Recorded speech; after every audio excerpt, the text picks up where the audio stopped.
नमस्कार सांगमाने जय जगन्नाथ। आज आम गोटे मिनिट रे फूलकोबी आ पनीर तरकारी देखा। कोबी पनीर आलू को तेल रे भल भाव भाजी नवा।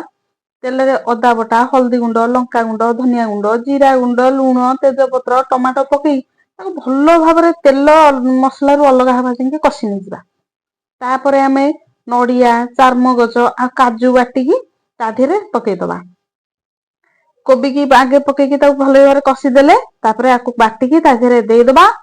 तापर पनीर पकईकी आवश्यक अनुसार गरम पानी देबे। गरम पानी देले तरकारी टेस्ट टा टिके भल लगे।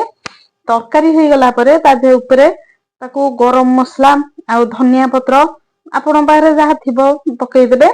आपको भात आ रुटी परोटा सबु धीरे खाई परिबे। हो गला ना हमर गोटे मिनिट भितर हमर कोबी पनीर आ आलू तरकारी। केमती लागिला वीडियो टी भल लागिले निश्चित लाइक सब्सक्राइब करेंगे। रोचे जय जगन्नाथ।